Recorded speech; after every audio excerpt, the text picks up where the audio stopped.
Artemis II mission is a test mission of the Orion space capsule. Artemis II will be the first time we put humans on this rocket. We're going back to the moon because it's the next step in our journey to Mars. We were always going to the moon. Pushing ourselves to explore is just core to who we are. That's a part of being a human. And liftoff. We shall return. Continuing to test out every bit of Orion.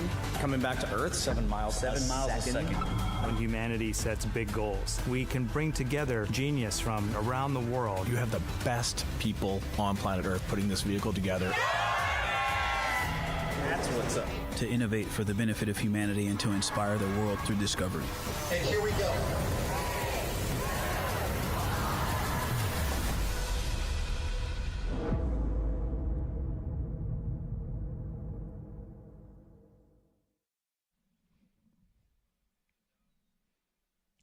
Good morning from Firing Room 1 at NASA's Kennedy Launch Control Center in Florida. You're looking at a live view of Launch Complex 39B, where the SLS, or Space Launch System rocket, and Orion spacecraft are getting ready to lift off in a little over 10 hours for the agency's Artemis II mission. I'm Antonia Jaramillo with NASA Communications, and I, along with my fellow commentators, will take you through today's launch countdown and the rest of this historic mission. NASA will be providing 24/7 live coverage starting with our propellant loading operations and will continue throughout the course of this 10-day mission. Now, our Artemis launch director, Charlie Blackwell Thompson, gave the go to proceed with cryogenic propellant loading at 7:33 a.m. Eastern Time this morning, which means pretty soon teams will start fueling the rocket with cryogenic or super cold liquid hydrogen and liquid oxygen. You can see on your screen there is a view of Firing Room 1. That is where the Artemis launch team is currently on console and is getting ready to launch the SLS rocket and Orion spacecraft. Now, Artemis II is NASA's first crewed Artemis mission. This test flight will send NASA astronauts Reed Wiseman, Victor Glover, Christina Cook, and Canadian Space Agency astronaut Jeremy Hansen on a 10-day mission around the moon and back. Now, the countdown for this mission started on Monday, March 30th at 4:44 p.m. Eastern Time. One thing to note about the countdown clock that you see on your upper left-hand side of your screen there is you're going to hear us refer to what are called L- times and T- times. Now, the reason we have these two different references for the countdown clock is because the L refers to how much time is left until the opening of our launch window or until launch. Think of it like the regular time that you see on your clock, always constantly ticking down. The T clock, however, is specific to the actual countdown. Similarly to when watching a sporting games event, when you see the clock on the screen stop when the referee blows a whistle, for instance, the same thing can happen with our T clock.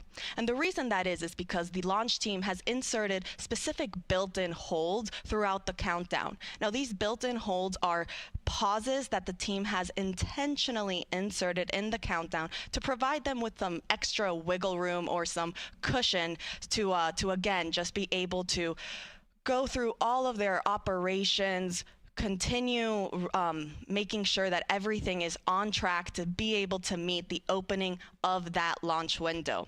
And also, if they run into any issues throughout the countdown, this also provides them that extra time to be able to resolve them and still make, again, that opening of that launch window.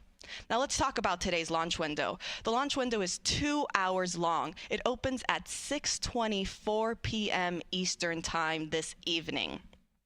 Now, what does that mean, a 2-hour launch window? It means that the launch team has 2 hours in which they can launch today's Artemis II mission. So if we don't go right at 6:24 p.m., that is okay. So again, to quickly recap, our launch director gave the go to start our cryogenic propellant loading operations. That means right now the Artemis launch team is currently in what is called the chill down phase for the SLS core stage rocket.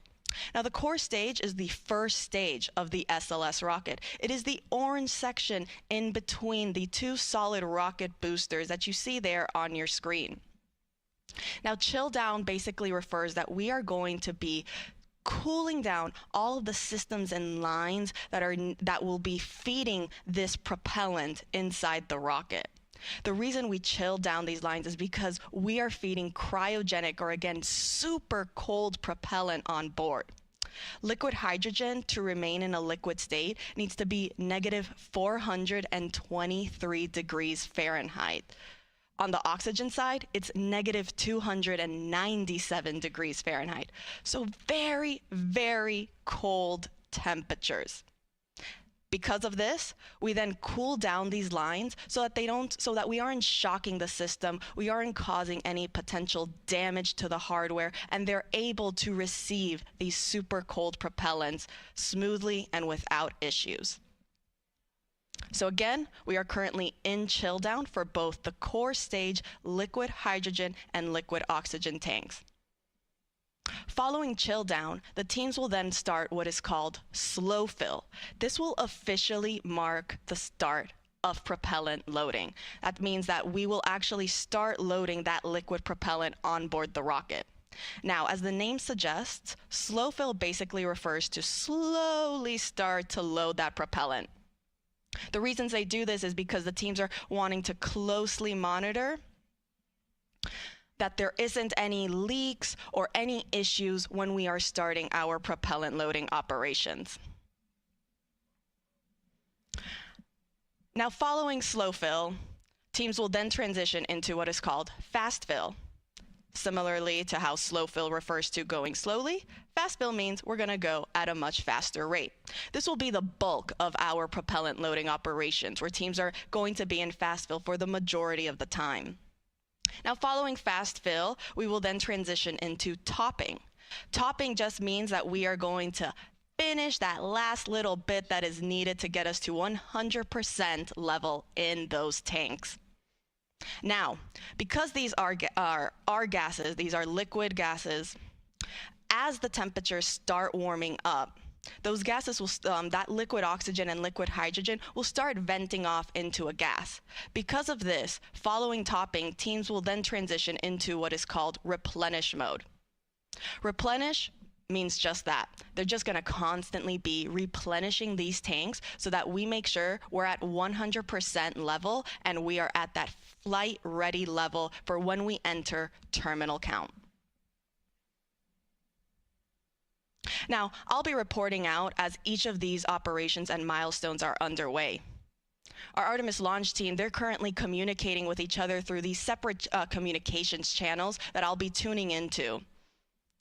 And I'll make sure to relay as that information gets underway and they report those milestones and call-outs out. Now, while we wait for slow fill to get underway, let's do a little bit of a recap of the entire countdown. Again, we said we started on Monday at 4:44 p.m. Eastern Time. So shortly after the countdown started ticking down, teams filled the water tank for the sound suppression system. Now, this is done to help protect the rocket and the supporting ground structures that are there at the launch pad from the extreme heat and the power that's generated from the rocket's exhaust. And it also helps suppress the sound that's produced at liftoff.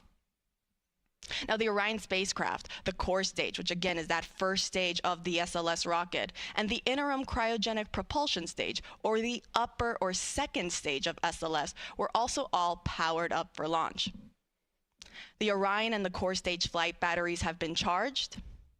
And at 4:14 a.m. Eastern Time this morning, teams started what is called the air to gaseous nitrogen, or GN2 changeover. Now, this is a very important milestone to meet. Our launch director, technical assistant, Mari Forestdale, kind of described it to as it's when we're really getting ready to get the party started. The reason for this is because it basically signals the team that we are on track to be go for propellant loading later in the countdown. And the reason for that is because the air to gaseous nitrogen changeover basically is helping prevent any potential fire hazards. It's creating a clean, inert environment inside the vehicle so that then when we are putting in those hazardous propellants, there aren't any issues. So that started at 4:14 a.m. this morning, and it was completed at 7:14 a.m. Eastern Time. Now, as I mentioned earlier, the countdown for Artemis II does have certain built-in holds throughout the count. We are currently in our first built-in holds, which lasts 2 hours and 45 minutes total. Like I said, we're still currently in it, and we do have roughly about 38 minutes and counting until we exit that first hold. The other additional built-in holds that have been put in the countdown, again, these are pauses that the team has purposely inserted to make sure that they can just get some extra cushion time if needed. That next one happens once we reach what is called all stages replenish. Now, all stages replenish just means that now the entire SLS rocket is fully fueled and teams are now just constantly replenishing all the tanks to make sure that it is always at 100% until we get into the final 10 minutes of the countdown. So when we reach all stages replenish, that's when the teams are going to be ready to send our astronauts to the launch pad. Because of this, the teams have inserted this extra hold. It's an hour and 10 minutes that will happen again when we are at all stages replenish. Following that, we then have just one final hold in the countdown, and that happens when we're then getting ready for terminal count. It'll be a 40-minute hold, and it will happen roughly again about 40 minutes before we enter then the last 10 minutes of the countdown.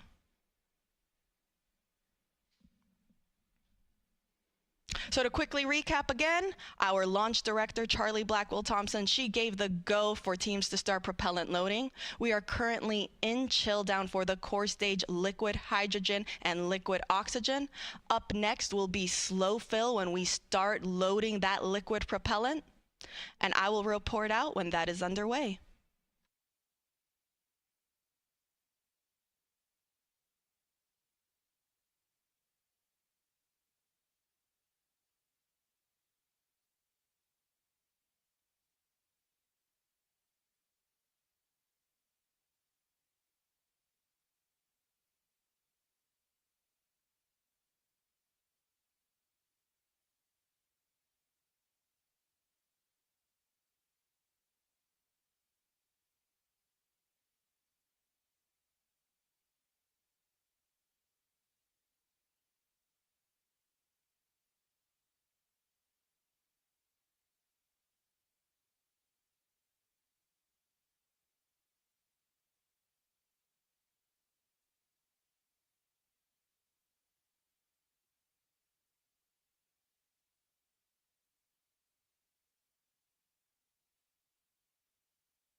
Welcome back. This is Artemis Launch Control. For those of you that are just now joining us, this is our NASA live coverage for the Artemis II mission. We are starting our propellant loading operations, and we'll be giving you 24/7 live coverage starting with our tanking operations and continuing throughout the rest of this mission.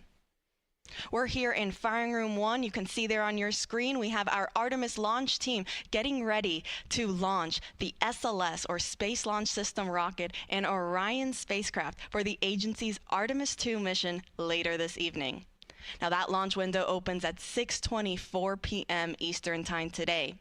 The team do have a 2-hour launch window, which means that if we don't launch right at 6:24 p.m., they do have an additional 2 hours in which they can launch. Now, as you can see, it is a gorgeous, bright, and sunny day here on the Space Coast in Florida. Currently, you don't see any clouds inside, but I can confirm there are some pretty white, puffy clouds. They don't seem to be a threat. In fact, our launch weather officer, he told the launch team that they have favorable and acceptable weather, not only for tanking, but also throughout today's countdown. Now, the teams will continuing to monitor the weather forecast as we get closer to today's launch window. We're currently predicting 80% favorable weather conditions for that 2-hour launch window. We are currently 10 hours and 17 minutes and counting from the opening of the Artemis II mission. We are currently in what is called our chill down operations for the core stage liquid oxygen and liquid hydrogen tank. Now, chill down refers to getting all the systems and lines very cold and ready to receive these super cold cryogenic propellants prior to starting our actual tanking loading operations.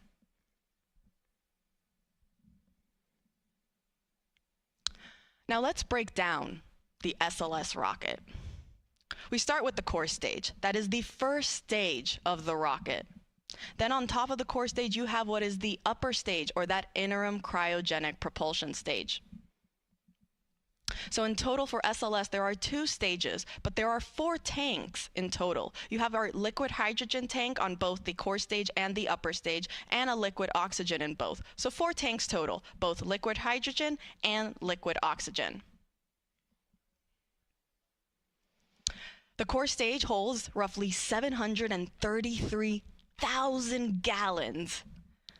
The upper stage, meanwhile, holds 24,000, so much smaller in comparison. In fact, the core stage is one of the tallest stages, first stages of a rocket that NASA has ever used for its missions. It's roughly 212 feet tall.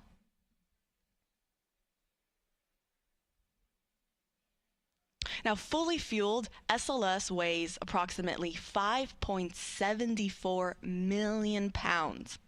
Before fueling, which is where we're currently at, it is 3.5 million pounds. So that means we're adding roughly 2.25 million pounds of propellant on board this rocket. That's quite a lot. Again, to quickly recap, we are in chill down. The next step will be when we enter slow fill. Slow fill refers to when we actually start those propellant loading operations. Teams will start to slowly load those cryogenic propellants on board the core stage. And then we will start transitioning where we're going a little bit quicker. We call that fast fill. So we will start flowing that propellant at a much faster rate.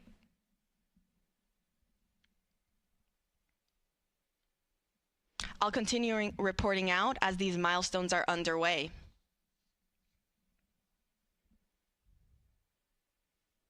Now, on the spacecraft side, teams also have started what is called the Orion cold soak.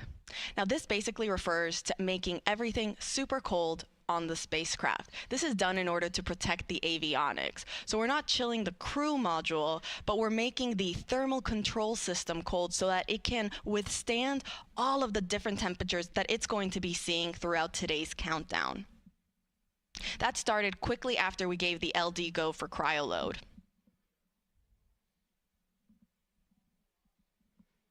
Now, Artemis II is a test flight.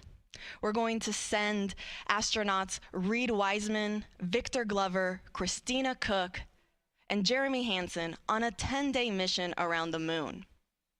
This is the first crewed test flight for NASA's Artemis missions. And we're going to be testing the life support systems that are on board Orion.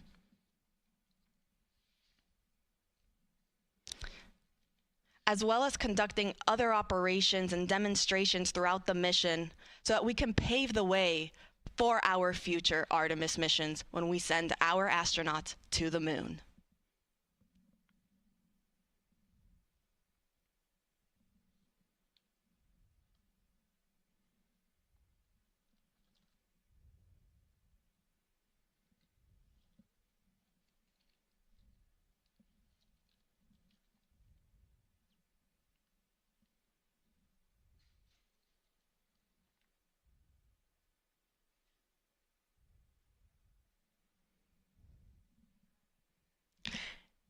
In fact, one of the new operations or the new demonstrations that our astronauts will get to perform throughout this mission is what is called the proximity operations demonstration. So after launch, after the upper stage, this will be roughly about 50 minutes after launch, the upper stage is going to fire its RL-10 engine. It has one RL-10 engine at the bottom. It will fire its engine so that it starts a 30-second perigee raise maneuver burn. This is going to put the spacecraft, or the Orion spacecraft, this low point on its elliptical orbit as it's going around Earth. About an hour later, the upper stage will fire its engine again to begin a 20-minute apogee raise burn, in which point we're going to be sending the spacecraft to its highest point in its elliptical orbit around the Earth. Now, roughly 3 hours and 25 minutes into the mission, so this is about, again, 3.5 hours after launch, Orion will separate from the upper stage. At this point, this is when our astronauts, our crew on board, they're going to begin manually testing Orion's controls and steering thrusters so that they can start what is called this proximity operations demonstration. This is basically a series of maneuvers that are going to have the Artemis II crew flying Orion and practice approaching the upper stage and backing away for roughly 70 minutes.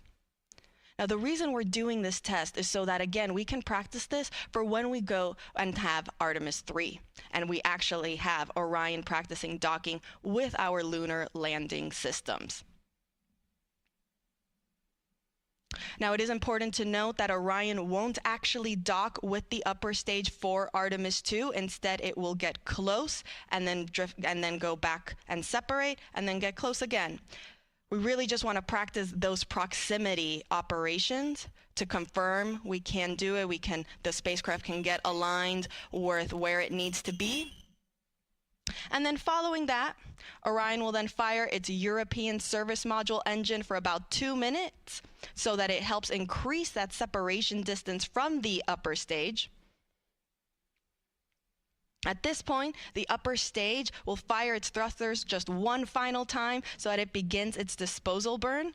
Following that burn completion, that's when the small bread box size or those shoebox size secondary payloads that are currently inside the Orion stage adapter. If you see on your screen there, up at the top, we have our Orion spacecraft, and then underneath there will be the Orion stage adapter that is in between the upper stage and the spacecraft. It is where we currently house those secondary payloads. These are what are called a bunch of CubeSats. These are some science experiments that are being housed there, and then they will separate with the upper stage and go to their respective destinations to conduct their scientific data. Now again, once those are ejected from the Orion stage adapter, that's approximately 5.5 hours into the mission. The upper stage will then go back on its trajectory and will re-enter over the Pacific Ocean about 26 hours after launch. Now, during this time, the Orion will remain in a high Earth orbit for about 25 hours before it executes its translunar injection burn. Now, this is the burn that is needed so that it can head on and send our 4 astronauts around the moon and back. So that's just a little quick recap of what our next day looks like within the next 24 hours. But let's take you back to where we currently are at. Again, we are 10 hours and 8 minutes and counting from the opening of today's launch window. That launch window opens at 6:24 p.m. Eastern Time. We are currently in what is called chill down for the core stage liquid hydrogen and liquid oxygen. Next up will be slow fill when we start loading that liquid propellant, and I'll report out once that is underway.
Welcome back. This is Artemis Launch Control. We are currently 9 hours and 49 minutes and counting until the opening of today's launch window for the Artemis II mission. Now that launch window opens at 6:24 p.m. Eastern Time this evening.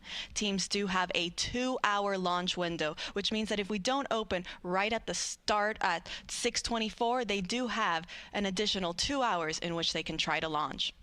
Now, the Artemis launch team, which we see here on our screen, they are sitting on console getting ready to launch our Artemis II moon rocket.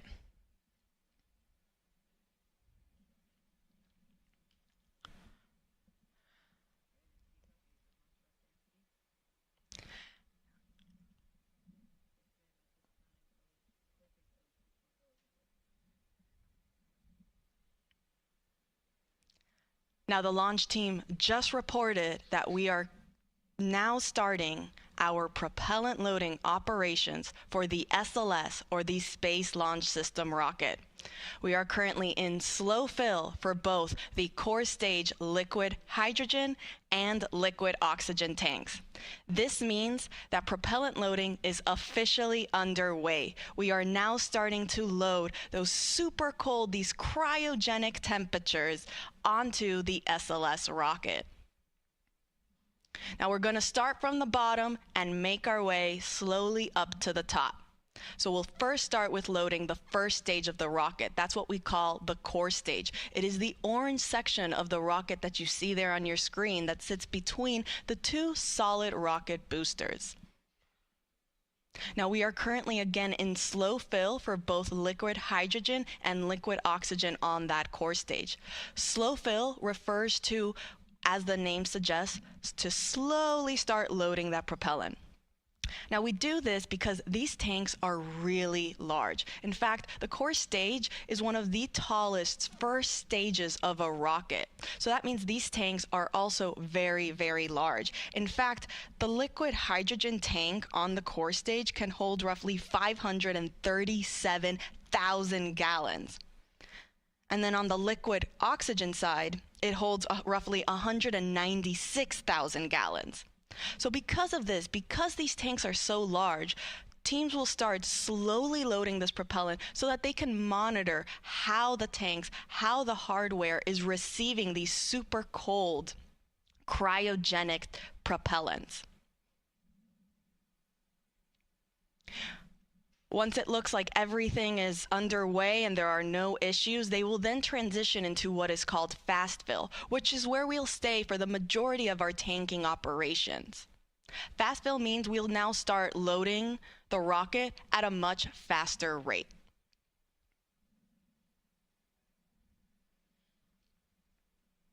Now, before the rocket is fueled, SLS weighs approximately 3.5 million pounds.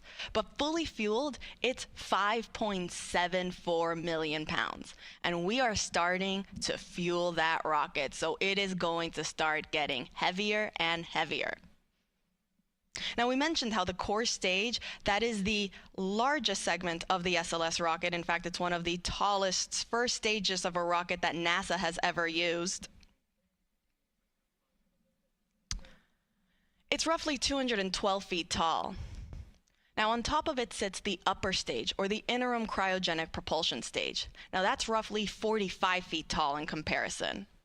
And then on top of that, you have what is called the Orion stage adapter. It is actually the smallest part of the SLS rocket, and it is what holds our CubeSats. These are these shoebox-sized payloads, or these scientific payloads that will be sent off into space following the separation of the upper stage from the Orion spacecraft. Now, it is the smallest part of the rocket at only roughly 5 feet tall.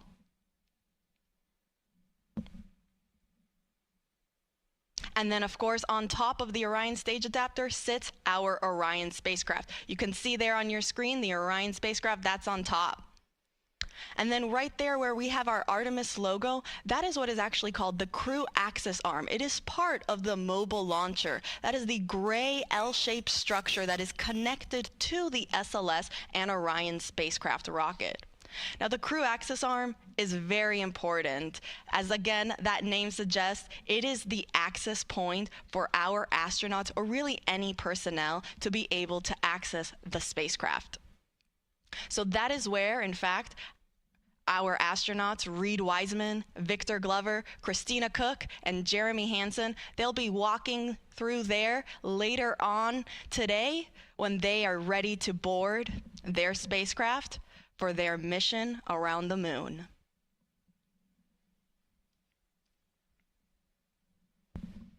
So to quickly recap, we are now in slow fill for both liquid oxygen and liquid hydrogen. On the core stage, that is again the first stage of the SLS rocket. Following that, we will transition into fast fill, and I'll report out when that is officially underway.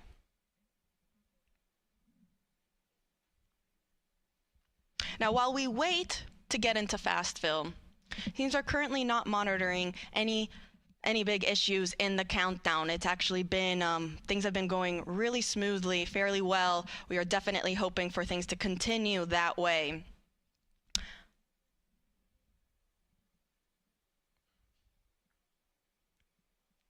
But let's talk a little bit about how everything that the teams had to do to get us to this point.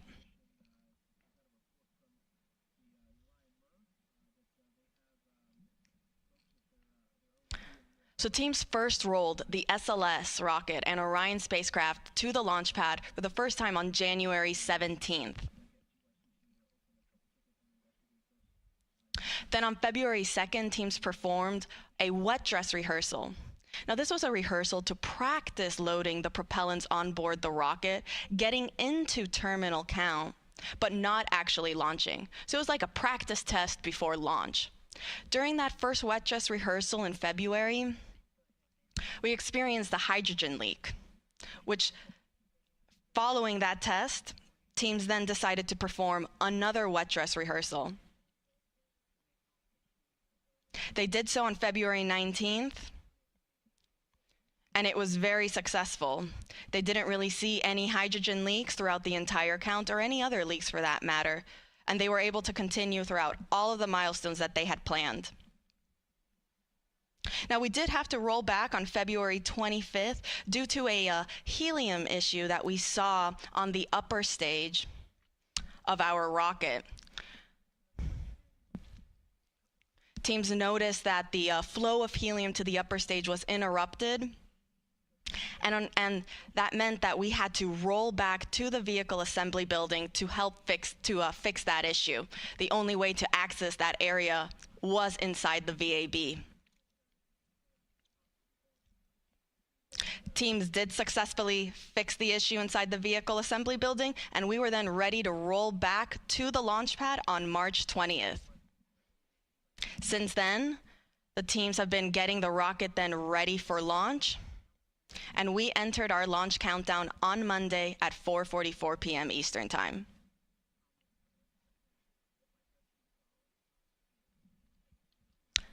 Now, we are currently 9 hours and 41 minutes and counting from the opening of today's launch window. That opens at 6:24 p.m. And teams do have a 2-hour launch window, which means that they have 2 hours in which they can launch starting at 6:24. We are currently in slow fill for both the core stage liquid hydrogen and liquid oxygen tanks. Next up will be fast fill, and I'll report out when that is underway.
Welcome back. This is Artemis Launch Control. We are currently 9 hours and 37 minutes and counting from the opening of today's launch window for the Artemis II mission. Now, our launch window opens at 6:24 p.m. Eastern Time, and teams do have a 2-hour launch window, which means they have 2 hours in which they can launch the SLS, or Space Launch System rocket, and Orion spacecraft that will send 4 astronauts around the moon and back. Now, the Artemis launch team, they're currently in firing room 1, like you see on your screen there. They are right now in the process of loading cryogenic or super cold liquid propellant onto the SLS rocket. We are now in our fast fill operations for the core stage liquid oxygen tank. This means that we just completed the slow fill on that tank, and we have now transitioned into fast fill, which means we are now starting to load liquid oxygen at a much faster rate.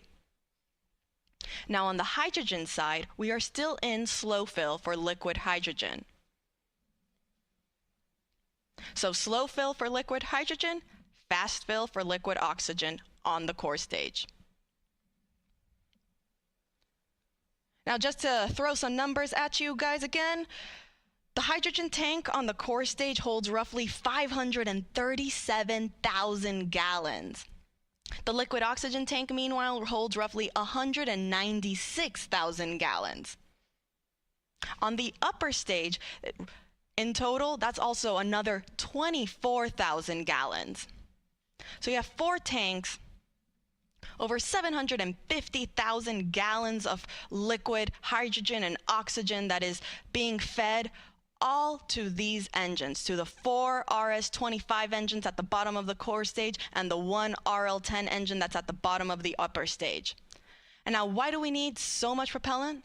Because we're sending our astronauts around the moon. We are going into deep space. We're going farther than we have since our Apollo missions in 1972. Now, again, all of this liquid propellant feeds the engines that are at the bottom of those stages for this tremendous and magnificent rocket that we see out there on the pad. In fact, in total, SLS is roughly 322 feet tall. It's taller than the Statue of Liberty.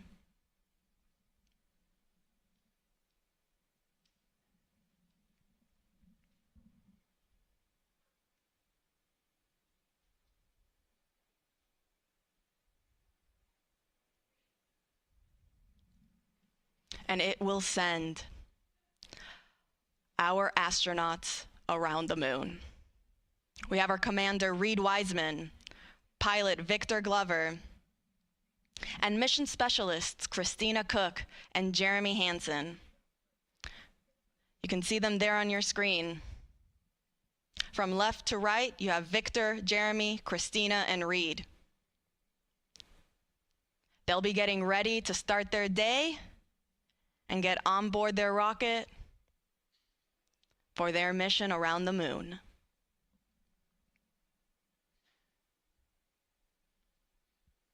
Now, Artemis II is a test flight.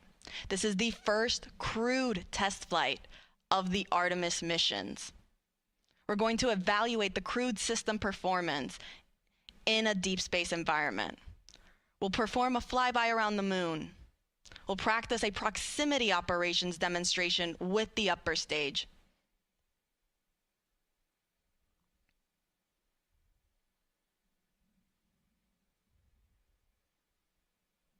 All in preparation for our future Artemis missions, for when we land humans back on the lunar surface.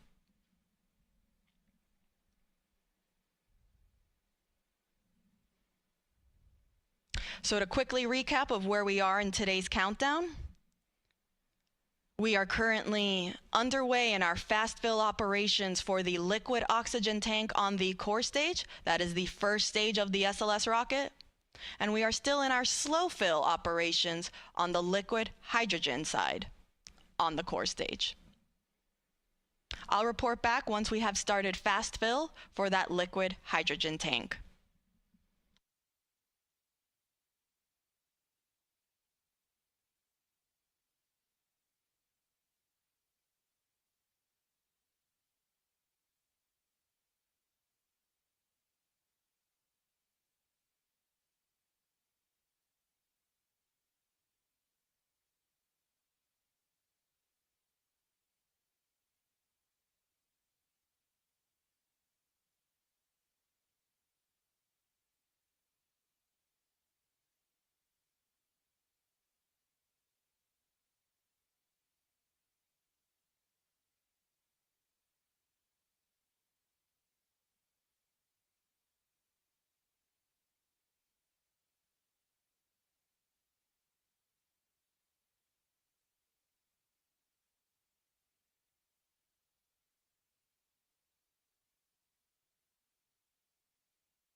This is Artemis Launch Control. If you are just joining us, we are currently 9 hours and 23 minutes and counting from the opening of today's launch window for the Artemis II mission.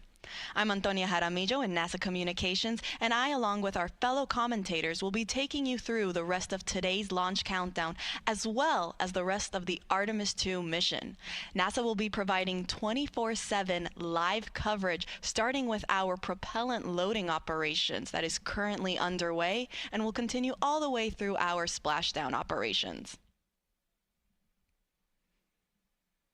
Now, the Artemis launch team, which you just saw there on your screen, they are in the process of loading cryogenic or super cold liquid hydrogen and liquid oxygen onto the SLS, or the Space Launch System rocket. That's a view of the rocket right there at Launch Pad 39B, where it will lift off for the agency's Artemis II mission. Now, Artemis II is a test flight. We will be sending our astronauts, Commander Reed Wiseman, pilot Victor Glover, and mission specialists Christina Cook and Jeremy Hansen on a 10-day mission around the moon and back. Now, we are currently again underway with our propellant loading operations. We are in what is called slow fill for the core stage liquid hydrogen tank, and fast fill for the liquid oxygen tank. Now, slow fill refers to slowly loading that propellant. This is done so that teams are monitoring how the hardware is receiving this super cold, hazardous propellant that is being onboarded on the rocket. Following slow fill, that then transitions into fast fill when we start loading that propellant at a much faster rate. So oxygen is currently already in fast fill, and liquid hydrogen will soon follow suit. Now, you can see there on your screen on the rocket, you can see maybe some little like checker marks that look to be on the solid rocket boosters. Those are the two nose cone shaped boosters in between on either side of the core stage. Now, what do those black and white checkerboards and squares and circles mean? Well, these are our photogrammetric markings. They serve as imagery references for the engineering photo and video documentation as for the post-flight analysis of how SLS attitude and its position relative to the ground structure during liftoff and ascent performed. So they're not just on there randomly, they do serve a purpose. And it is, again, for all of that post-flight analysis. Now let's take it back over to the firing room. And let's take a look at our launch team. You can see there you have Charlie Blackwell Thompson. She's right now walking around on the first upper level row. She is our Artemis launch director. She's currently wearing a green blazer, and you might see some other folks around the room also wearing green a lot. Why green? Well, at NASA, we love our superstitions and we love our traditions. And for the launch team, green is one of those fun traditions that they like to carry on. Green for them means go, so they wear green for good luck.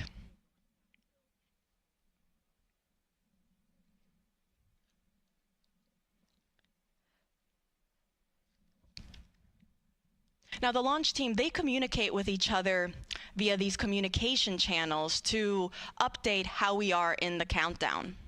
I'll be monitoring those loops, and I'll report out as each call out is made. The team actually just reported that we have now transitioned from slow fill to fast fill on the core stage liquid hydrogen tank. This means we are now in fast fill for both liquid hydrogen and liquid oxygen.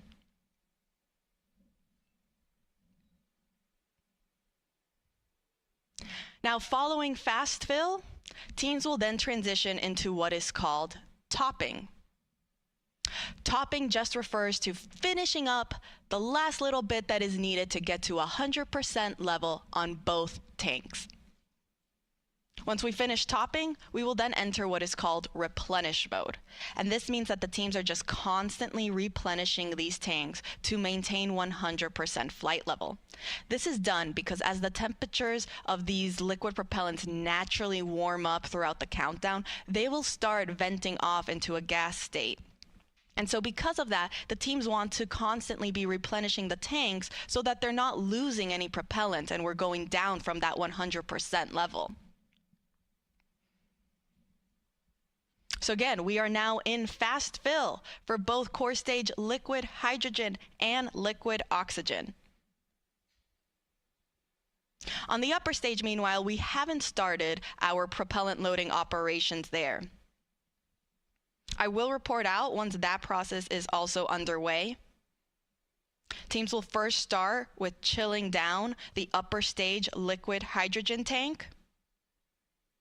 And because the upper stage is so much smaller than the core stage, it actually gets to skip a step in its propellant loading operations, and it goes straight from chill down to fast fill. And really, this is done again because of the sizes of these tanks. On the core stage, you have the liquid hydrogen tank that fits roughly 537,000 gallons of liquid hydrogen. The liquid oxygen tank, meanwhile, holds roughly 196,000 gallons.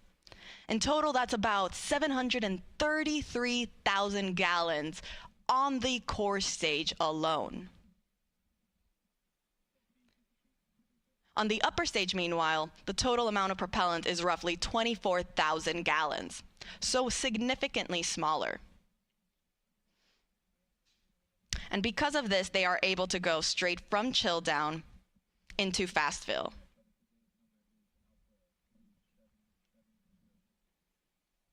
Now again, we have not started our propellant loading operations on the upper stage, also known as the interim cryogenic propulsion stage.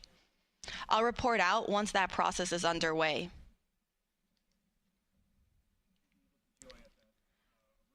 But to quickly recap, we are in fast fill for the core stage liquid hydrogen and liquid oxygen.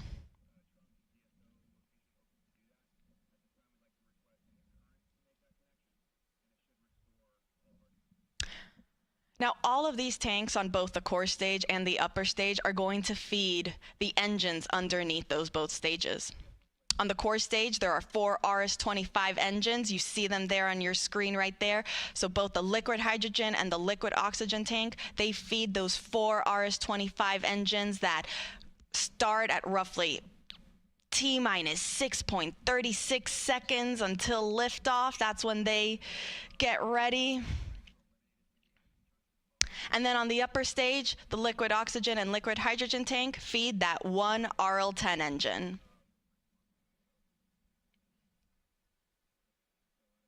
Now, combined with the solid rocket boosters, SLS produces roughly 8.8 million pounds of thrust.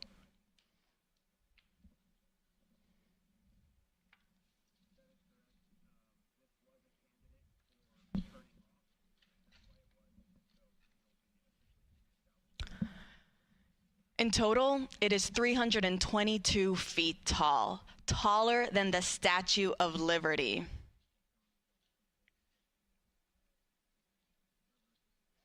In fact, let's break down the rocket for you a little bit. So up there at the top, we have our Orion spacecraft. Right underneath is actually then what is called the Orion stage adapter. That's when the SLS rocket actually starts. The Orion stage adapter is the smallest portion of the rocket, roughly 5 feet tall. Underneath that is then our upper stage, or that interim cryogenic propulsion stage. Then you'll see this nose cone orange shape underneath. That's the launch vehicle stage adapter. It's actually enclosing part of that upper stage for protection. Underneath the cone-shaped structure is our core stage. That is the first stage. It has that pretty butterscotch color. And that is due to the thermal protection system, the foam that is used to, again, protect the rocket. On either side of the core stage are the 2 solid rocket boosters. And then down, right at the bottom are the 4 RS-25 engines.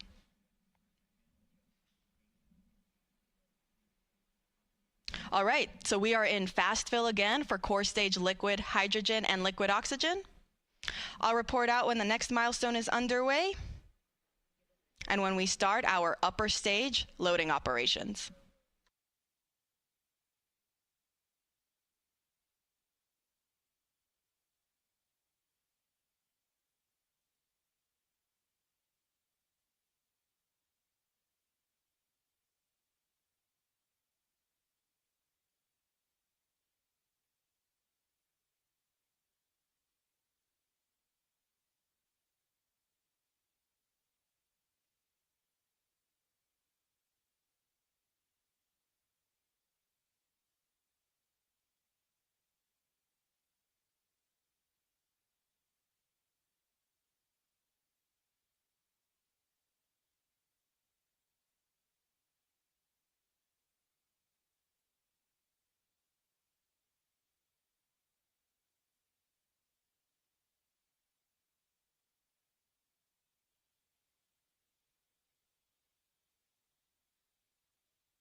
This is Artemis Launch Control. We are currently 8 hours and 58 minutes and counting from the opening of today's launch window for the Artemis II mission. That launch window opens at 6:24 p.m. Eastern Time later today. Teams do have a 2-hour launch window in which they can try to launch, so if we don't launch right at 6:24 p.m., that is okay. You're looking at a live view of our Artemis launch team. They are in the process of loading liquid propellant on board the SLS, or the Space Launch System rocket. We're currently in the process of loading liquid hydrogen and liquid oxygen on the core stage of the SLS rocket. Now, the core stage is the first stage of that rocket. You can see there on your screen, it is the orange section in between the two solid rocket boosters. That's actually a great view of our rocket at Launch Pad 39B. I mean, you can see it is a beautiful day. We have some puffy white clouds, blue skies, all in all, very favorable weather.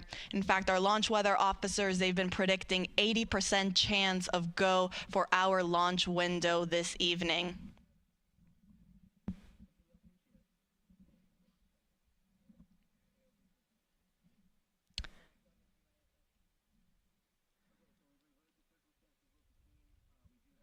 Now, there at the bottom of the rocket are our 4 RS-25 engines. Each engines are roughly the size of a compact car. The solid rocket boosters, those are the 2 white rocket boosters and on either side of the core stage. Each booster is taller than the Statue of Liberty, and they also hold the entire weight of the rocket.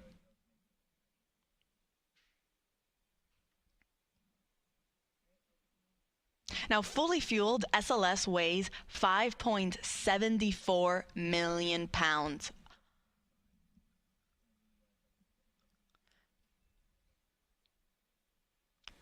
And again, you can see on your screen, you might see some gas that's being vented off underneath the rocket and the mobile launcher. The mobile launcher is that gray shape structure that is connected to the rocket. It's essentially what is providing all of the power, the propellant, the coolants, everything, all the access points to keep the rocket and the spacecraft alive and functioning and running until it is ready for launch.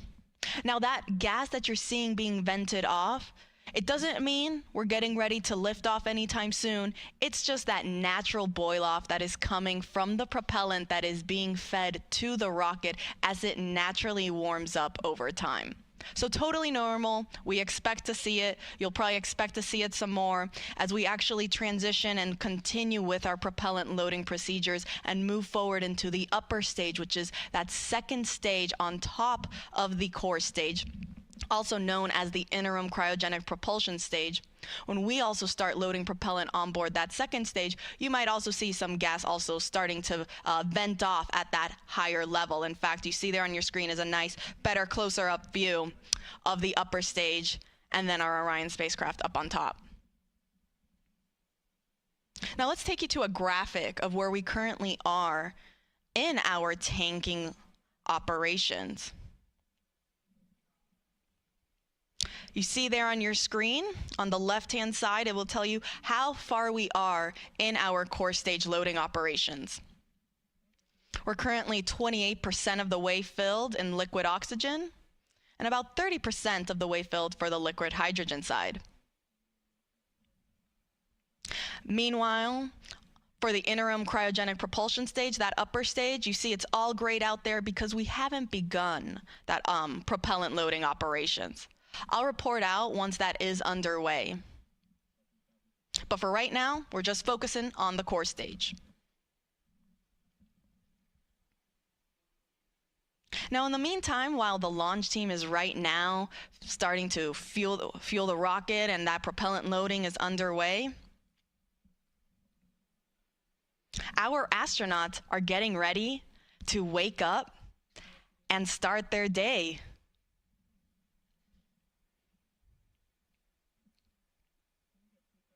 As a reminder, we will be sending 4 astronauts around the moon and back. Commander Reed Wiseman, pilot Victor Glover, and mission specialists Christina Cook and Jeremy Hansen will go on a 10-day mission around the moon. Artemis II is a test flight where we are going to test the life support systems with our flight crew on board.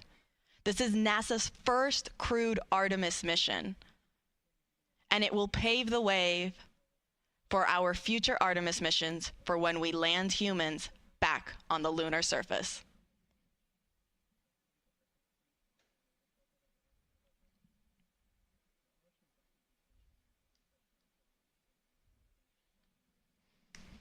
So to quickly recap, we are in fast fill for our core stage liquid hydrogen and liquid oxygen. And I'll report out once our upper stage propellant loading operations are underway.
This is Artemis Launch Control. We are currently 8 hours and 45 minutes and counting from the opening of today's launch window for NASA's Artemis II mission. Now that launch window opens at 6:24 p.m. Eastern Time, and teams do have a 2-hour launch window, which means that they can try launching within those 2 hours if they are unable to hit it right at the start at 6:24. Now, the Artemis launch team is currently loading super cold or cryogenic liquid propellant onto the SLS or Space Launch System rocket. We're currently in our fast fill operations for the core stage liquid hydrogen and liquid oxygen tanks, and the teams just reported that they are also now starting their chill down operations for the liquid hydrogen tank on the upper stage, or that second stage of the SLS rocket. You can see a great view of it there on your screen. It sits right up on top of where you have the nose cone shape structure. That's orange. Up on top there is a portion of that upper stage, also known as the interim cryogenic propulsion stage. And then, if you're curious, the nose cone structure shape, that is called also the launch vehicle stage adapter. It is a part of the rocket, and it is enclosing also a portion of the interim cryogenic propulsion stage. This is done for protection, so you don't see the engine that's underneath that second stage, but it is underneath there, hidden behind the launch vehicle stage adapter. So again, we are now starting our chill down for the liquid hydrogen on our upper stage. Following that, we will then transition into fast fill for liquid hydrogen on the upper stage. Meanwhile, on the core stage, that is the first stage of the rocket, fast fill is already underway. There's a great profile shot. So right underneath that nose cone shape is then that cylinder orange structure. That is the core stage. It is one of the tallest first stages of a rocket that NASA has ever used for any mission. It's roughly 212 feet tall. In fact, in total, the SLS rocket and Orion spacecraft sit at roughly 322 feet tall.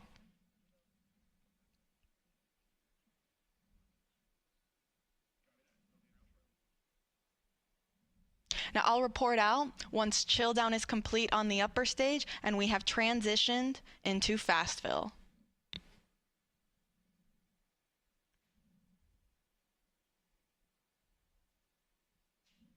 As a quick recap, Artemis II is scheduled to launch no earlier than 6:24 p.m. Eastern Time this evening. Teams do have a 2-hour launch window. And this mission will be sending 4 astronauts around the moon and back. We'll be sending NASA astronauts Reed Wiseman, Victor Glover, Christina Cook, and Canadian Space Agency astronaut Jeremy Hansen on a 10-day mission. They actually just got the go not too long ago to actually start waking up and officially start their launch day. Now that's a great view of our SLS rocket at Launch Pad 39B. Oh, we just switched it, but as you saw there, it's a gorgeous day here on the Space Coast. We have some beautiful blue skies, some puffy white clouds. Our launch weather officers are predicting 80% chance of favorable conditions throughout our 2-hour launch window. Now, of course, if there are any changes or updates, we will make sure to provide those to you. In fact, NASA will be providing 24/7 live coverage of this entire mission, starting with our propellant loading operations, which is currently happening, and will continue all the way through our splashdown procedures.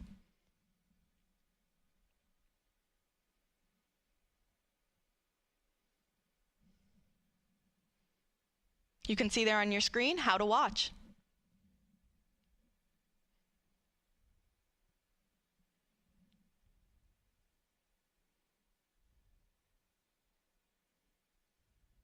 Now, lasting approximately 10 days, Artemis II will send 4 astronauts to test the Orion spacecraft in a high Earth orbit before becoming the first astronauts to fly around the moon since the Apollo 17 crew in 1972.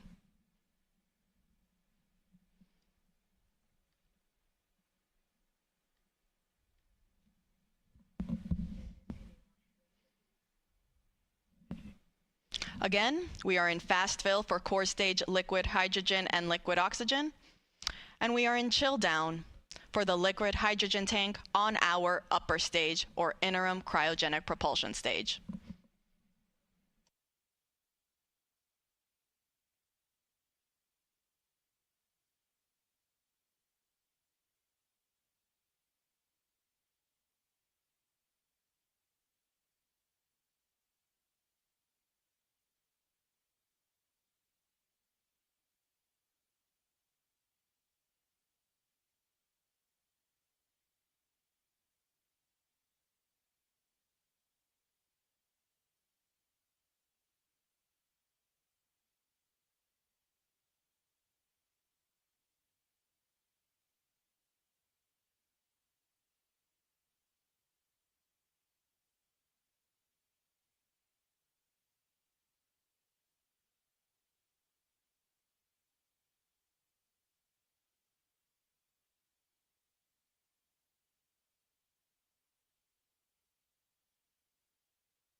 Good morning from Florida Space Coast. This is Artemis Launch Control. We are currently 8 hours and 30 minutes and counting from the opening of today's launch window for NASA's Artemis II mission. I'm Antonia Jaramillo in NASA Communications, and if you're just joining us, the Space Launch System, or SLS rocket, is in the process of cryogenic propellant loading. That means the launch team that is currently in Firing Room 1 that you see on your screen there are loading the cryogenic or super cold liquid hydrogen and liquid oxygen on the SLS rocket, fueling it for flight. Now, the team just reported that we have now started our fast fill operations on the liquid hydrogen tank on our upper stage of the SLS rocket. That is also called the interim cryogenic propulsion stage. It is the second stage of our SLS rocket. You have a great view of it there on your screen. Up at the top, if you see, you have the Orion spacecraft. Underneath there will be then actually the smallest section of the SLS rocket known as the Orion stage adapter. And then shortly underneath that is our interim cryogenic propulsion stage. Now, teams are now starting the fast fill operations for liquid hydrogen. Now, fast fill, as the name suggests, means that teams are just loading this propellant at a faster rate. Now, following the liquid hydrogen operations on the upper stage, teams will then also work on their propellant loading operations for the liquid oxygen tank that is also in there. In total, the SLS rocket has 4 tanks, 2 liquid hydrogen and 2 liquid oxygen, 1 of each on each stage. So you have there our upper stage, or the interim cryogenic propulsion stage, and then underneath sits the core stage. That is the first stage and the main stage of the SLS rocket. It is the orange segment that you see there on your screen in between the 2 solid rocket boosters. We are also in our fast fill operations for both liquid hydrogen and liquid oxygen on the core stage. So fueling is well underway, and everything is looking good so far for our 2-hour launch window that opens at 6:24 p.m. Eastern Time this evening. Now, Artemis II is scheduled to lift off from Launch Complex 39B. That's what you see there on your screen. That's where SLS is currently situated. And it is a gorgeous day here on the Space Coast. We have some beautiful white puffy clouds and some clear blue skies. We're looking at 80% chance of favorable weather conditions. And our astronauts that are getting ready to launch on this historic mission are now starting their day. They woke up not too long ago and will pretty soon go through all of the checkouts and steps that are needed before they're ready to get on their rocket. There's a picture of them on your screen there. From left to right, we have the pilot, Victor Glover. Then you have our mission specialist, Jeremy Hansen, and right next to him is our other mission specialist, Christina Cook. Next to her is then our commander, Reed Wiseman. These 4 astronauts will go on a 10-day mission around the moon and back on board the Orion spacecraft.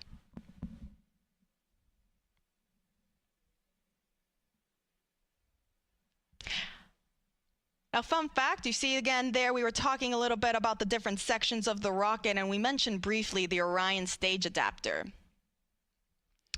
Now, the Orion stage adapter is the last section of the SLS rocket. It's what sits in between the interim cryogenic propulsion stage and the Orion spacecraft. And it's also what houses our secondary payloads, or these shoebox-sized CubeSats, that will be providing and conducting scientific experiments. They'll be deployed shortly after separation from the upper stage and the spacecraft, and they will go to their specific destination in space to conduct scientific data. Now, inside the Orion stage adapter, fun fact, our astronauts, so Reed Wiseman, Victor Glover, Christina Cook, and Jeremy Hansen, They actually got the opportunity to sign the interior of the OSA, or that Orion stage adapter. So their names are on that rocket.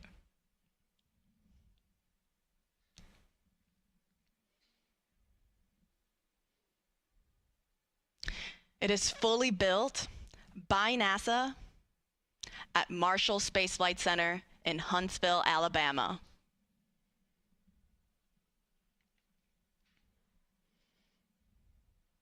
Now going back to the upper stage, that interim cryogenic propulsion stage, it holds roughly 24,000 gallons of liquid propellant.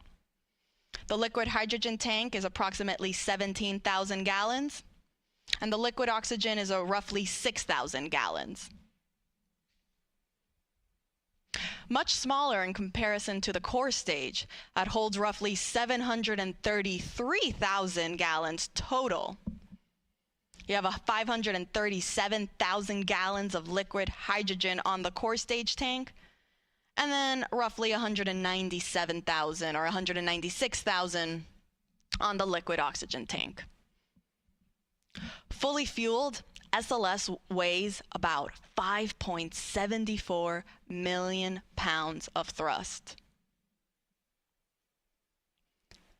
And now all these 4 tanks, the one on the upper stage and the one on the core stage, they feed, all those tanks, they feed into the engines at liftoff.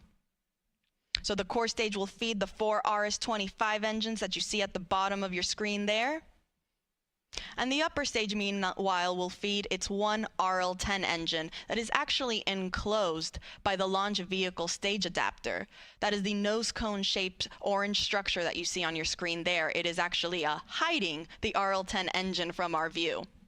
But this is done on purpose to protect the upper stage.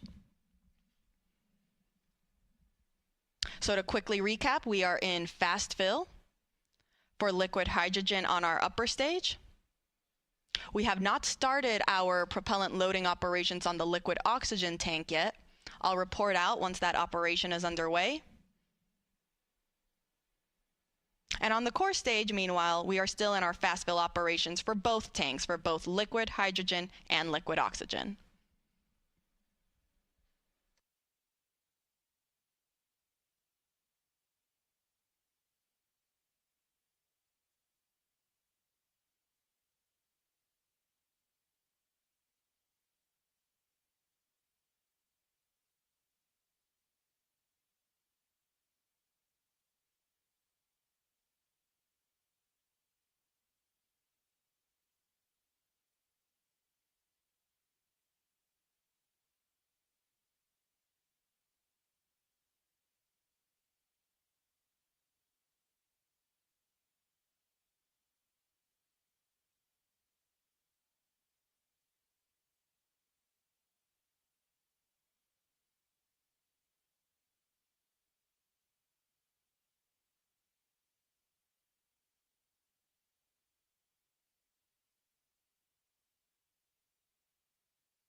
This is Artemis Launch Control. We are currently 8 hours and 6 minutes and counting from the opening of today's launch window for the Artemis II mission. Now that launch window opens at 6:24 p.m. Eastern Time this evening. Teams do have a 2-hour launch window, which means that if we don't launch right at 6:24, they do have an additional 2 hours in which they can try to launch. Now the launch team, which we see here on our screen, they're currently in Firing Room 1 at NASA's Kennedy Space Center in Florida. They're in the process of loading liquid propellant onto the SLS rocket. Now it's not just the launch team that's here in the firing room that is helping and is on console for today's launch, but we also have supporting teams across the country that are tuning into this countdown. One of those teams is actually the Artemis Mission Management Team. They recently just got here on console. They have a separate section and room. If you actually look, it's to the right-hand side of our launch director and assistant launch director, Charlie Blackwell Thompson and Jeremy Graber, respectively. Over there on the right-hand side where you kind of see that glass enclosure structure, in there is where our Artemis Mission Management Team will sit for the duration of today's countdown. Now, they just recently arrived on console. And apart from the mission management team, we also have the mission control team at NASA's Johnson Space Center in Houston and the SLS Engineering and Support Center at NASA's Marshall Space Flight Center. And this doesn't include the other several contractor locations that are also around the country supporting this launch and this mission.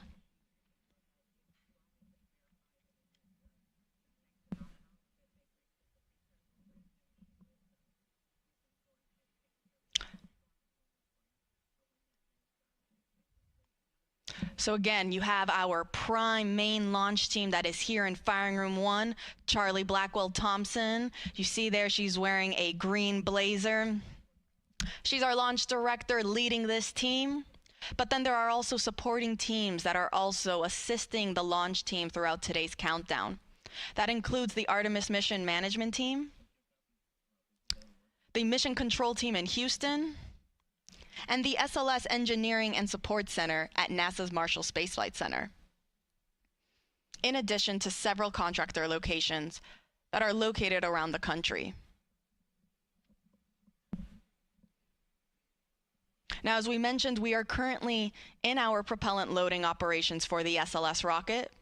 Teams are currently in fast fill for both core stage liquid hydrogen and liquid oxygen. The core stage is the first stage of the SLS rocket. Here's a great graphic where you can see where we currently are at in our tanking operations. And you'll see above the core stage, we have also started our loading operations in the interim cryogenic propulsion stage. This is the second stage of the SLS rocket. Now, we have not started loading liquid oxygen yet. I'll report out when that is underway, but in the meantime, we are good with, we are in the process of loading liquid oxygen and liquid hydrogen on the core stage and liquid hydrogen on the upper stage. I'll report out when we are now starting our liquid oxygen operations on the upper stage.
Welcome back. This is Artemis Launch Control. We're currently 8 hours and 1 minute and counting from the opening of today's launch window for the Artemis II mission.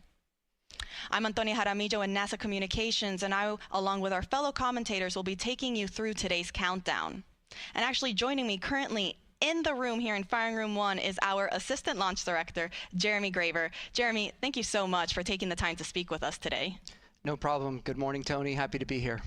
You know, Jeremy, I think we recently heard the call out that our flight crew, our astronauts, they just got their wake-up call. Can you run us through kind of what the rest of the day now looks like for them? Absolutely, yeah. They were woken up just a little while ago. They'll get up as most of us do on a busy, exciting day. Get up, they'll get their breakfast. They'll kind of get into the groove of the day. They'll go through multiple meetings and discussions just to understand where we are.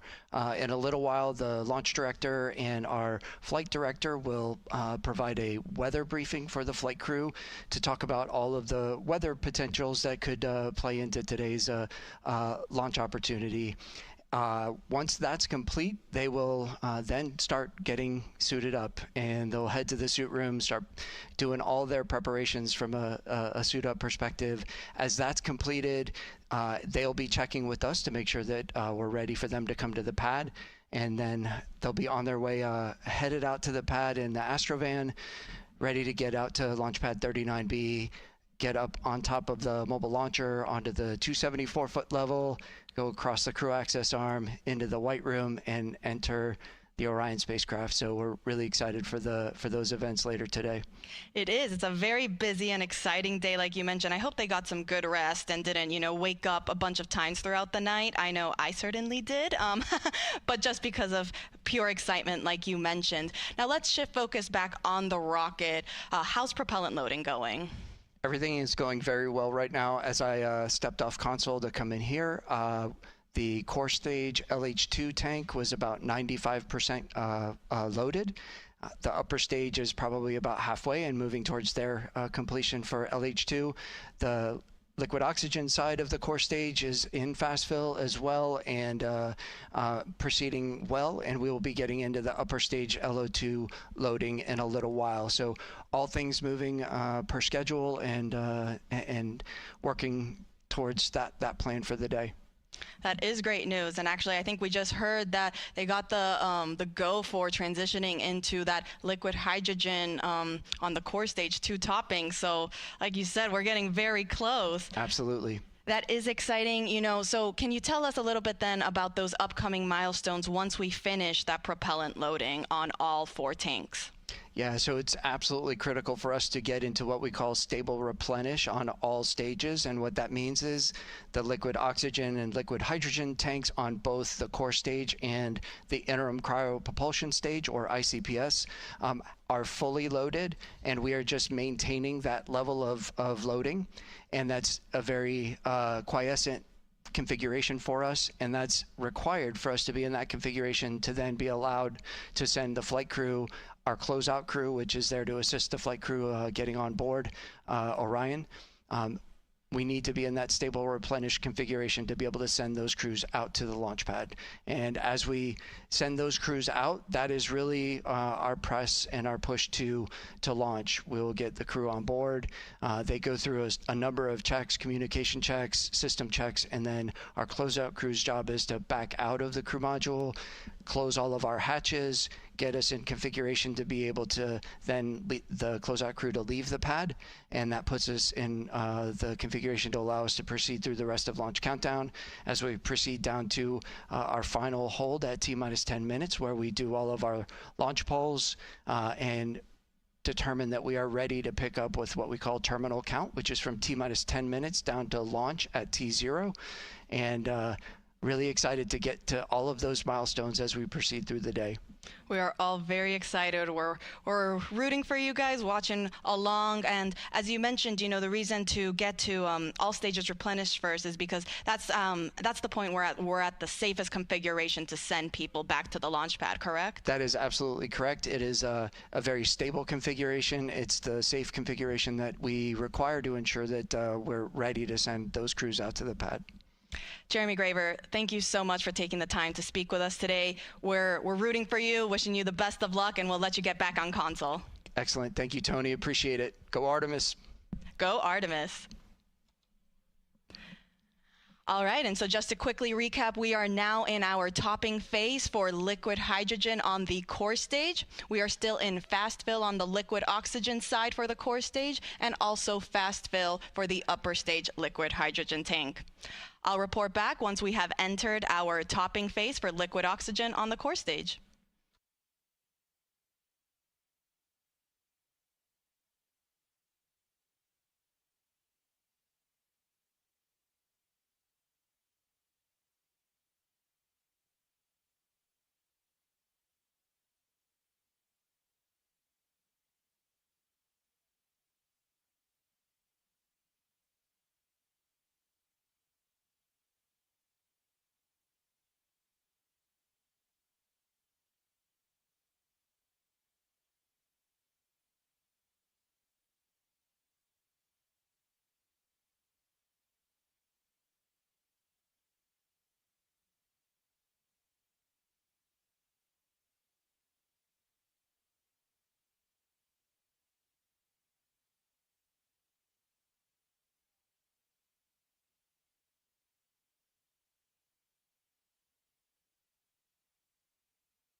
This is Artemis Launch Control. We are currently 7 hours and 47 minutes and counting from the opening of today's launch window for NASA's Artemis II mission. That launch window opens at 6:24 p.m. Eastern Time this evening. Now, the teams do have a 2-hour launch window, so that means if we can't launch right at 6:24, that's okay. They still have an additional 2 hours in which they can attempt to launch. Now, currently, the Artemis launch team, which you see on your screen there, they are in the process of loading cryogenic or super cold liquid propellant onto the SLS, or the Space Launch System rocket.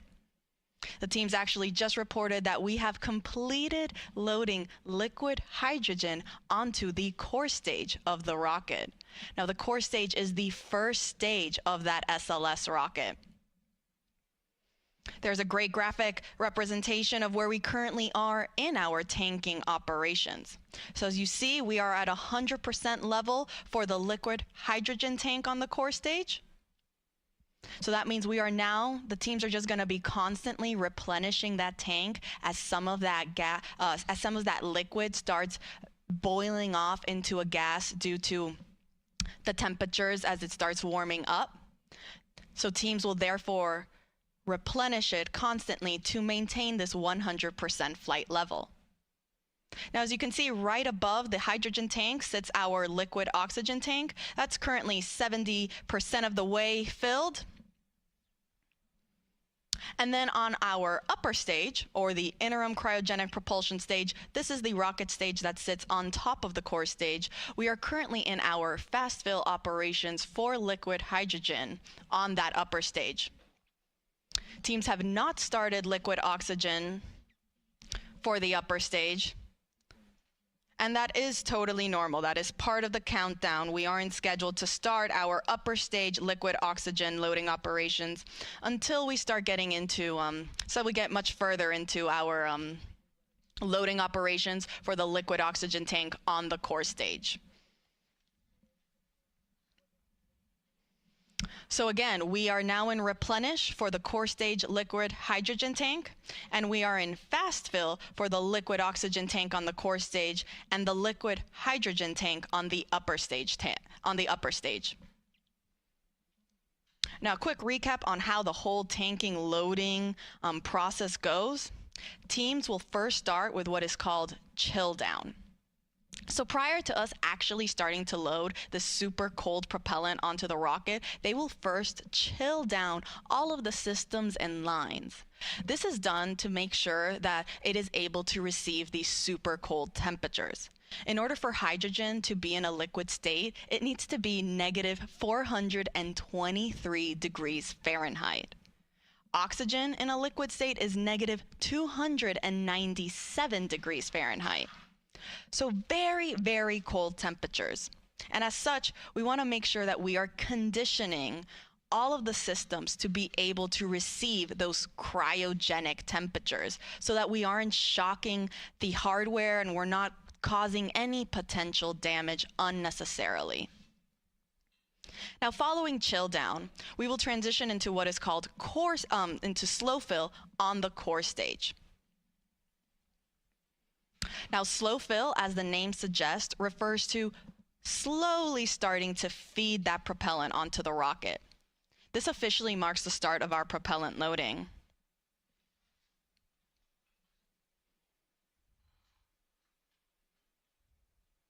Teams actually got into slow fill for the liquid oxygen and liquid hydrogen tanks on the core stage earlier this morning, a little bit before 9 a.m.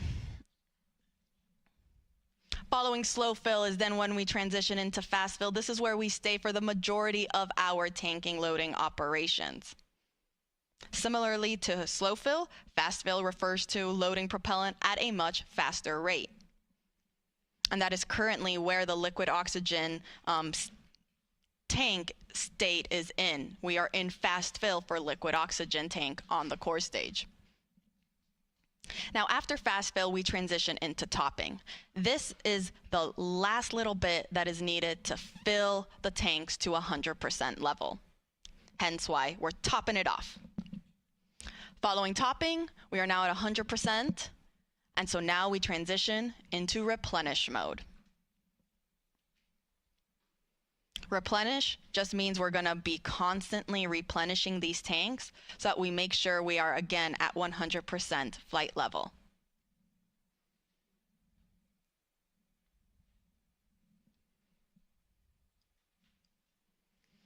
Now you see on your screen there, we can see some venting coming off the rocket. This is totally expected as we begin our loading operations. Some of that liquid propellant starts warming up. It'll start to boil off and vent outside of the rocket.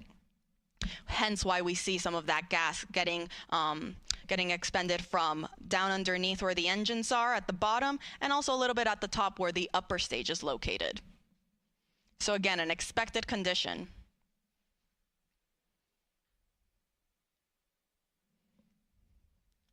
Now let's take you through the rocket a little bit. See up there on your screen, we have the Orion spacecraft. Underneath there is the Orion stage adapter. The Orion stage adapter is what houses our secondary payloads, or these scientific CubeSats. They're shoebox-sized scientific experiments that will go to space following separation from the upper stage and the spacecraft. It's also the smallest section of the SLS rocket at only 5 feet. Underneath the Orion stage adapter sits the interim cryogenic propulsion stage, or that second stage. Underneath there is our core stage, or the first stage of the rocket.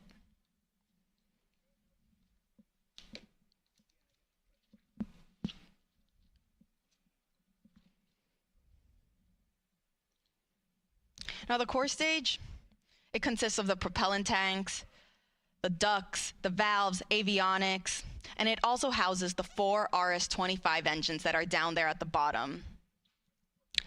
Next to the core stage, we have our 2 solid rocket boosters. Each is taller than the Statue of Liberty.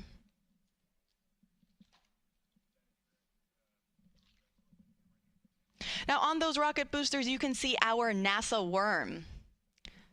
The worm logo spans 25 feet end to end, or roughly the length of 1 booster motor segment. Now we actually have 5 segments each on each booster, so 10 segments total. It's actually 1 segment more than what was used during the space shuttle program. Now you should also be able to see some black and white markings around the rocket. Now these are used for imagery for the SLS engineering and support team that's based out at NASA's Marshall Space Flight Center in Huntsville, Alabama. They use this for imagery to track and guide the rocket after liftoff and during ascent. And it will also be used in their post-flight analysis.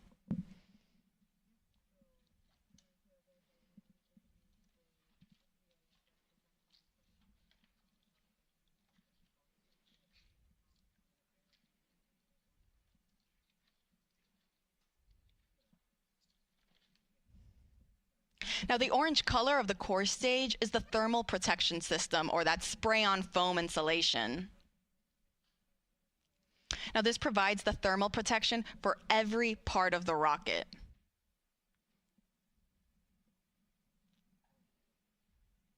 And when the foam is applied, it gives the rocket this light yellow color that the sun's ultraviolet rays eventually tan, giving our SLS rocket its famous butterscotch color.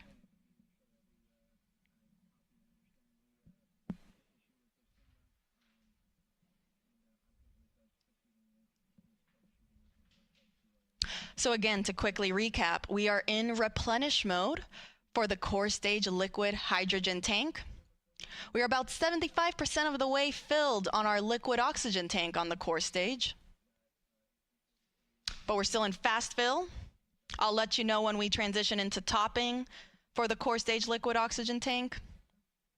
And then on the upper stage, teams are also in fast fill for liquid hydrogen. And they have not started the liquid oxygen operations on the upper stage yet. I'll make sure to report out all of these milestones as they're underway.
This is Artemis Launch Control. We are currently 7 hours and 30 minutes and counting from the opening of today's launch window for the Artemis II mission. That launch window opens at 6:24 p.m. Eastern Time, and teams do have a 2-hour launch window, which means that if we don't launch right at the beginning at 6:24, they do have an additional 2 hours in which they can attempt to launch. Our launch team is currently in Firing Room 1 at NASA's Kennedy Space Center in Florida and are in the process of loading cryogenic or super cold liquid propellant onto the SLS or the Space Launch System rocket.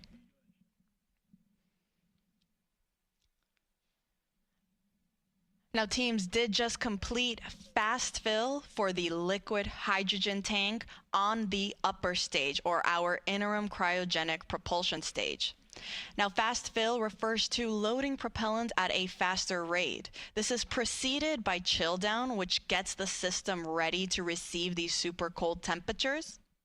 And then following fast fill, teams will then transition into topping and replenish. I'll get more into those, but before that, again, we just finished fast fill for the liquid hydrogen tank on the upper stage, and teams are now performing, before they start topping, what is called a vent and relief test. This test is basically just pressurizing the upper stage tanks with heliums to test the relief capabilities of the tank pressure to make sure that it can handle that pressure capability during flight. So between fast fill and topping, teams will perform this test on both the liquid hydrogen and the liquid oxygen tanks on the upper stage. Following that test completion, we will then transition into topping, which just means finishing loading the rest of the tank to 100%. Following topping, we enter what is called replenish mode, which basically just means that now we are going to be replenishing these tanks at 100% level, because as we naturally get throughout the countdown, that propellant is going to start warming up and it'll start boiling and venting off, as you can see on your screen there what is happening.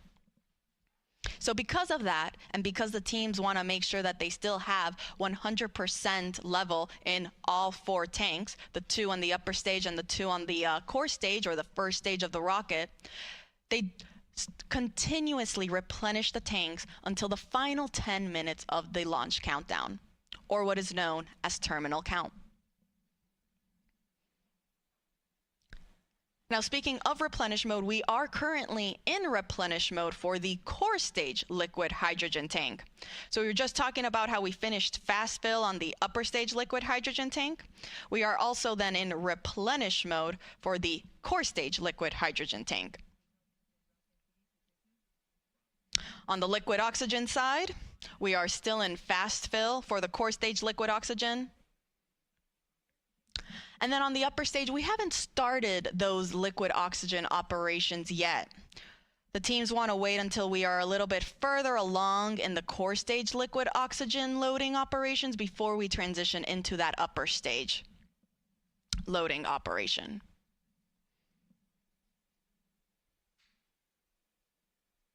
Now, in total, the SLS and Orion rocket and Orion spacecraft are 322 feet tall. At liftoff, SLS produces 8.8 million pounds of thrust.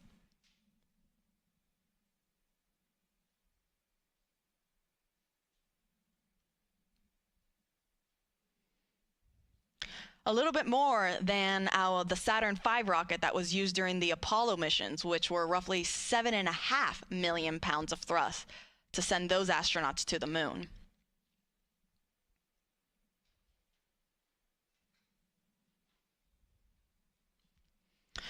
With our SLS rocket, though, you don't just have those liquid fuel tanks that are fueling the rocket, but you also have 2 solid rocket boosters that are attached on either side. You see there on your screen right there?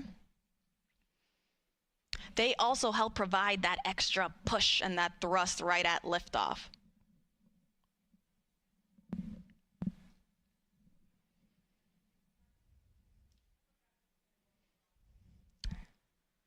Now, Now, let's go up a little bit on the rocket, go back to our upper or our second stage, our interim cryogenic propulsion stage.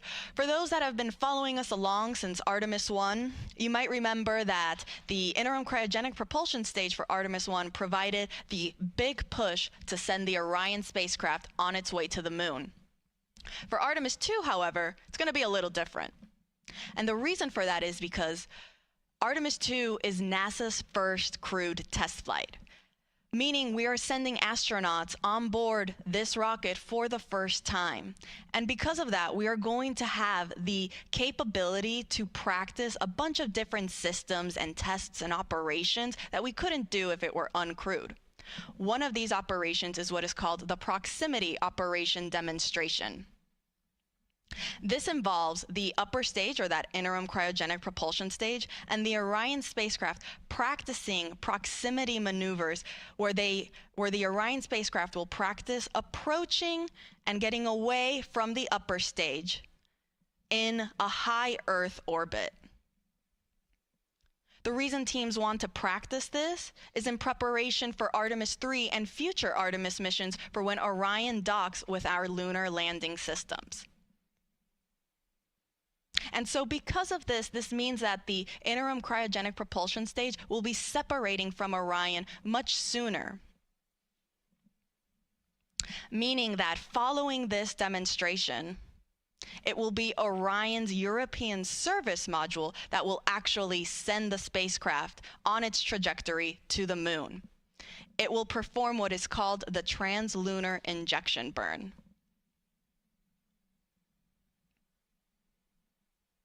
Now, this proximity operation is scheduled to happen during the first day of flight, so pretty soon. And NASA will be providing you with 24/7 live coverage, starting right now as we have been going through our propellant loading operations, and we will continue throughout the course of the entire mission, including all of the splashdown operations.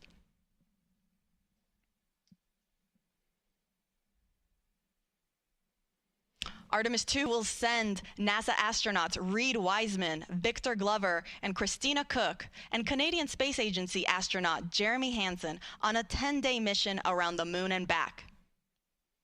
Orion is scheduled to splash down off the coast of San Diego in the Pacific Ocean.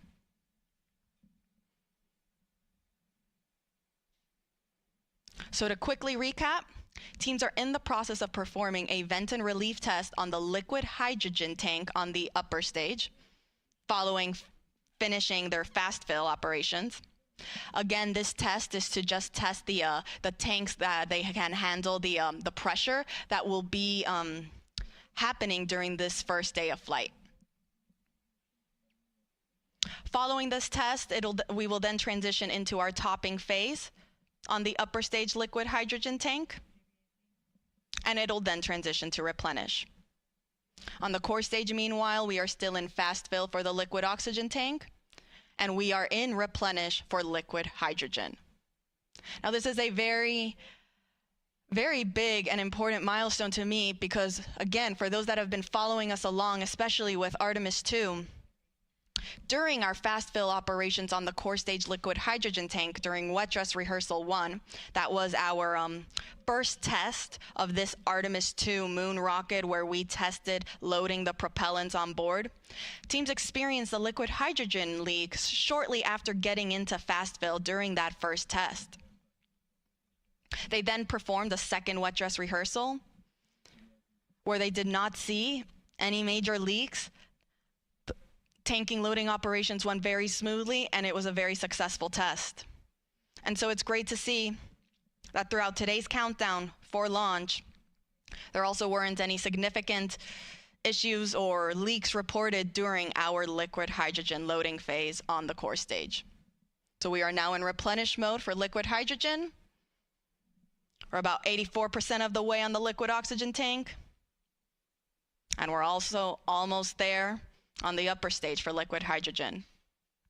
Now I'll report out once liquid oxygen operations for the upper stage are also underway.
Welcome back. This is Artemis Launch Control. We are currently 7 hours and 9 minutes and counting from the opening of today's launch window for the Artemis II mission.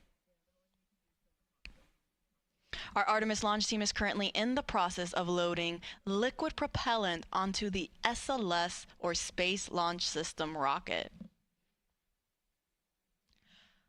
Teams just reported out that we are in our topping phase. For the upper stage liquid hydrogen tank, this means we are almost at 100%, if not pretty much there, on that upper stage tank. The upper stage is the second stage of the SLS rocket. Here's a graphic representation where we can see where we're currently at in our tanking operations. That means we have now finished loading our liquid hydrogen on both the core stage and the upper stage. As I said, we're in that topping phase to get us to 100%. And afterwards, we'll then transition into replenish mode to stay at 100% level. You can see on the core stage, we are already at the replenish mode, if you see that 100% level right there.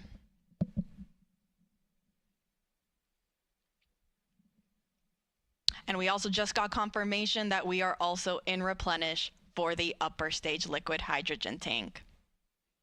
Now on the liquid oxygen side, we still have a little bit to go. We're almost there on the liquid oxygen tank for the core stage. You see roughly 92% of the way filled. And we haven't started our liquid oxygen propellant loading operations on the upper stage. Teams are getting ready to start chilling down that tank.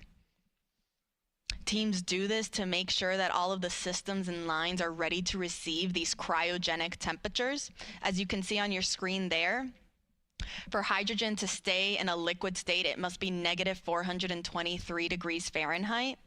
Oxygen, meanwhile, is negative 297 degrees Fahrenheit.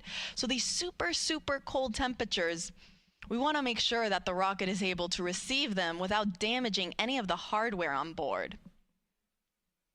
So we'll start with chilling down that liquid oxygen tank and lines before we actually start loading it onto the upper stage.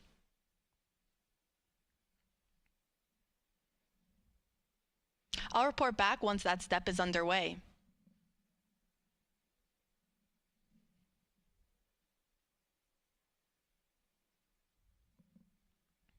As a reminder, our launch window opens at 6:24 p.m. Eastern Time this evening.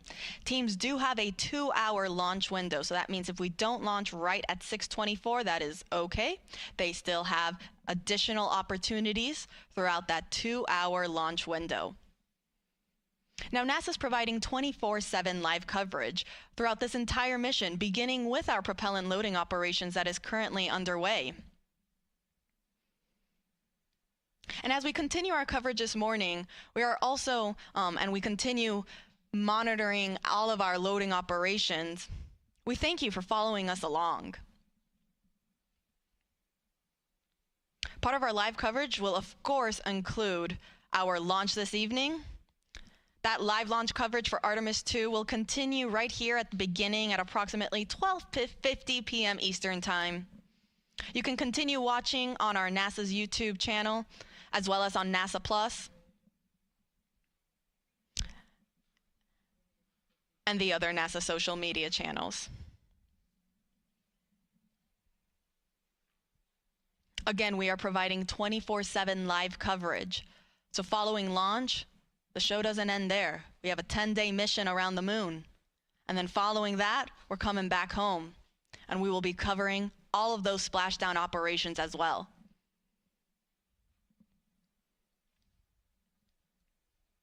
Artemis II is a test flight. It is NASA's first crewed Artemis mission. We will be sending NASA astronauts Reed Wiseman, who serves as the commander, Victor Glover, the pilot, and mission specialist Christina Cook. And then we're also sending Canadian Space Agency astronaut Jeremy Hansen, who serves as the other mission specialist for this mission.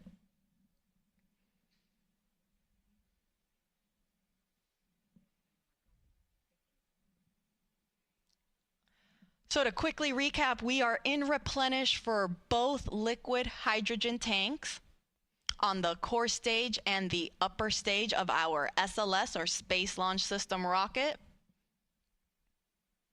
And we are getting very close to being almost all the way full on the liquid oxygen tank in the core stage.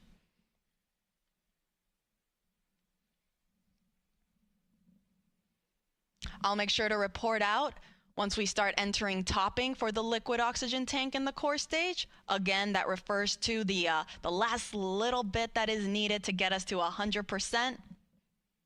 And I'll also make sure to let folks know when our chill down operations are in work on the upper stage liquid oxygen tank.